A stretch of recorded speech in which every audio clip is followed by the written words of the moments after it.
नमस्कार, आप देख रहे हैं आर हिंदुस्तान न्यूज। आनंद सक्सेना के साथ। उत्तर प्रदेश के रायबरेली से जिला संवाददाता अंशु श्रीवास्तव की खास रिपोर्ट। संसद में नेता प्रतिपक्ष और रायबरेली सांसद राहुल गांधी के उनके संसदीय क्षेत्र में दौरा करने के दौरान हुए विरोध को लेकर प्रतिक्रिया देते हुए कांग्रेसी नेता की जबान फिसलने से बच गई। इस दौरान उन्होंने भाजपा मंत्री को बंद शब्दों में बहुत कुछ कह डाला।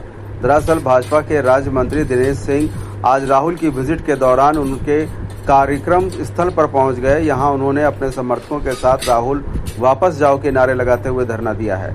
उनका कहना था कि राहुल के मंच से पीएम मोदी की मां को गाली दी गई है। इसी विरोध को लेकर जब राहुल गांधी शहर स्थित ग्रांड शांति होटल पहुंचे तो उनके साथ चल रहे पूर्व एमएलसी दीपक सिंह ने प्रतिक्रिया देते हुए उन्होंने कहा कि दिनेश सिंह ने ओछी हरकत किया है और अपनी गली में शेर कौन होता है आप जानते हैं। इस दौरान दीपक सिंह सुबह हुए पोस्टर वार पर भी इसे लगाने वालों का बचाव किया। फिलहाल आप सुरक्षित रहिए, जुड़े रहिए आर हिंदुस्तान से। नमस्कार। मंत्री जी भाजपा के मंत्री दिनेश प्रताप सिंह ने अपने कार्यकर्ताओं के साथ बैठकर धरना प्रदर्शन दिना और राहुल गांधी का काफिला भी रुका रहा। क्या कहना है इस समय? कोई काफिला नहीं रुका।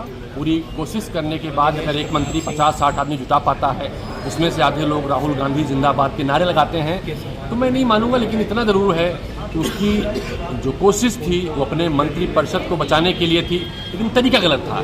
एक मंत्री अपने गली में शेर बने, वो कहानी लोगों को याद आती है। थोड़ा गली से बाहर भी निकलने का साहस दिखाएं। 50-60 लोगों को जुटाते हैं, आधे लोग राहुल गांधी जिंदाबाद के नारे लगाते हैं, तो कहीं न कहीं उत्तर प्रदेश के मंत्रियों की बड़ी गरिमा रही है। उस गरिमा को गिराते हैं और अपनी चारों धाम की यात्रा पूरा करके आए हैं। उन्होंने कांग्रेस का सफर शुरू कांग्रेस से ही उपरासीन हुए थे, तो कम से कम शर्म भी करनी चाहिए और अटल जी की पंक्ति उनको याद करनी चाहिए, छोटे मन से कोई बड़ा नहीं होता है। उत्तर प्रदेश में नहीं पूरे देश में सबसे ज़्यादा वोट के अंतर से हारने वाले दिनेश प्रताप सिंह अपनी गली से बाहर निकले, तब साहस दिखाएं। स्टेज पे कांग्रेस पार्टी के नेता और हमारे प्यारे कार्यकर्ता, आप सबका बहुत बहुत स्वागत, नमस्कार कहते हैं आपको। शुरुआत में मैं आप सबको दिल से धन्यवाद कहना चाहता हूं कि आपने चुनाव में हमारा पूरा समर्थन किया, पोलिंग बूथ में हमारी मदद की और अपनी पूरी शक्ति कांग्रेस पार्टी को हमें, इसके लिए दिल से आपका धन्यवाद करता हूं।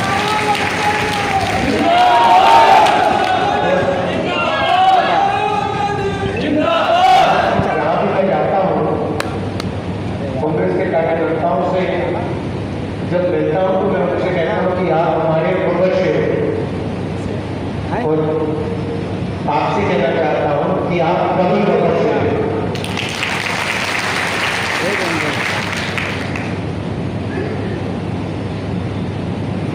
पूरे देश में एक नई सच्चाई बाहर आ गई। पहले लोग चुनाव के बारे में कहते थे कि कुछ ना कुछ दाल में काला है, मगर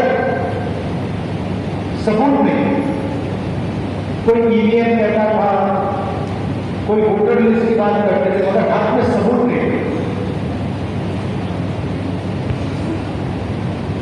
महाराष्ट्र में और हरियाणा में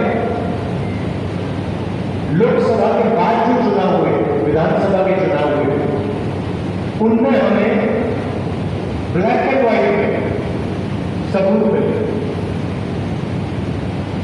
महाराष्ट्र में